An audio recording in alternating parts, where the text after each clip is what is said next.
Hi sweet sugar friends, and welcome to a new tutorial of how to create with sugar paint. And today I want to show you how to create with watercolours using sugar paint, no paint, just with the paint and dye and hot water.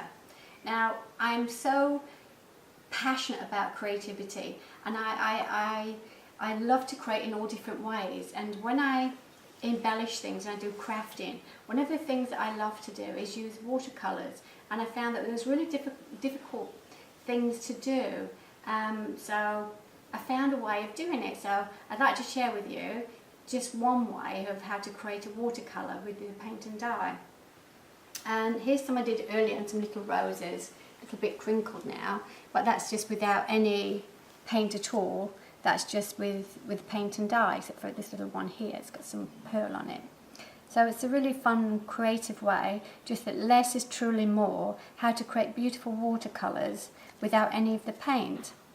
So I'm just going to show you a technique today of how to create it. So I love doing things on canvas as well, and crafting is just so fun. I love to create books and put roses on them, and lots and lots of fun ways of crafting with putting roses around things, decoupaging. And so I'm just going to show you a fun way of how to create with watercolour. So things you're going to need are just some plastic teaspoons, little containers, and some sugar paint powder and some hot water. Now less is truly more in doing this, so the less that we have, the better really. So depending on the size of your project again, but we're only going to need just a tiny little amount here. So I'll just put not even half a teaspoon in there, and then we're going to dilute that just so like we're making a dye really. So I'm just going to put some hot water in. So I want to show you the strength. So I'm just going, there's no set rules really. You can just depending on the strength that you want, just if you can see that. So we have to mix it first for a few minutes just to make sure that all the powder's dispersed. So I think this one's Mockingbird, this one. And this is a very important part, so it always has to be hot water, and we take the time for 2 to 3 minutes just to make sure that all the powder is fully dispersed into the hot water, because we don't want any powder that's not dissolved on our brush. So it gives you the same flexibility again of being able to take the shade from dark to light, which is a really fun way of being able to create a beautiful watercolour and different projects without having to use any paint. So we're just going to take a brush, take that out for a second, and just dip the brush a little bit. Don't need a lot.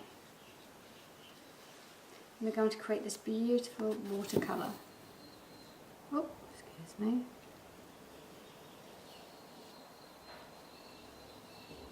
This is a cool, fun way. So when I do roses and things, I love just to put this watercolour onto the roses, and it just creates this beautiful, gentle colour. I hope you can see that. And so you can get definition as well by using different gradients of strengths. So that will dye the canvas. So then if I just take the shade back a little bit more and just add more water, just really dilute it.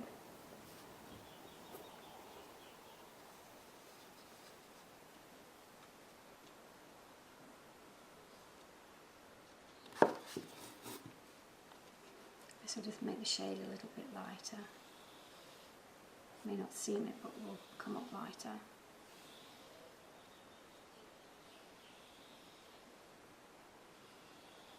So we'll just let that dry for a little bit. Take off your excess water. So this will give you a really beautiful watercolour effect without having to put any paint in there at all. Just your paint and your dye powder. And you can store this as well. So for any reason you don't want to use it all, you can just put the lid on this, store it away and reuse it. And to reuse it, you can just put a little bit of hot water and stir it around, it's ready to go again. So that's a real cool way of being able to create some watercolour without using any paint, and it's so beautiful. Less is truly more. So depending on the shade that you would like to use. So I'll show you another shade now. So I'll just put that one there. Just give this a little bit of a clean because we don't want blue. Put that one in there. That one away. Okay, so let's try. How do you see that drying now? You can see the beautiful shade that's becoming. That one's Sapphire Skies, that one. I love the fact that you can get this effect without using any paint at all. So let's try. What did I say? I think this one is Summer Meadows. So I'm just going to do the same. I'm only going to take just a little bit, probably half a teaspoon again, a little bit more. We're going to add some hot water. So same again, there is no, it's really depending on the size of your project, so just mix it because we're just making this into this is a dye. Okay, but we're creating a beautiful watercolour.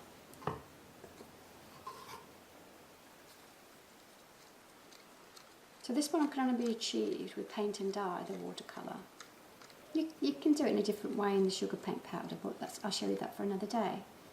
But this is just a really cool, fun way. So if I want to take some roses, I'm going to show you one on the paper roses, how to blend this, how to spray and fill your bottles with the paint and dye, and you can spray them on all your roses and your scrapbooking. It's a real cool, fun way of being able to achieve such beautiful effects. A really, really cost-effective way and fun.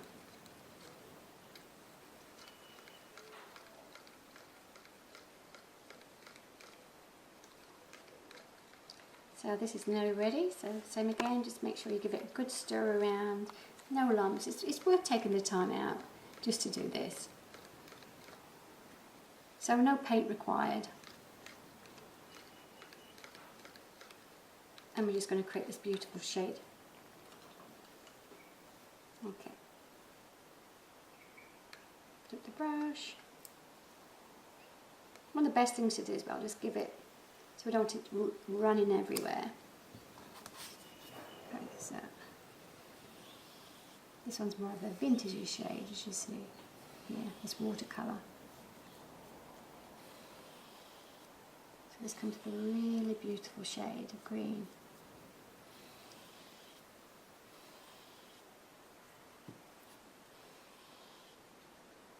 You can see the two differences in the blue now because that's drying, so that's a lot darker and it's becoming lighter. So I'm just going to show you the same again in the green. So we're going to add some more hot water, because what if you think about it, what we're doing is we're actually diluting it. Think a little bit about cordial, yeah. Well, cordial, the more cordial you put in and the stronger it is, you need to dilute it. Well, sugar paint's a little bit like that really. So we can dilute it for it to become weaker. It's an easier way to remember it. So remember, I don't need any paint to do this. Just the sugar paint, paint and dye and the hot water. And this goes a very, very, very, very long way. So it may not look different when we're putting it on, but it will do when it dries.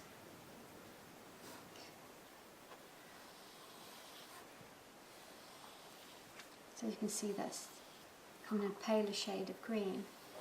So it becomes like more of a vintagey shade. And the watercolour. And that's really pretty.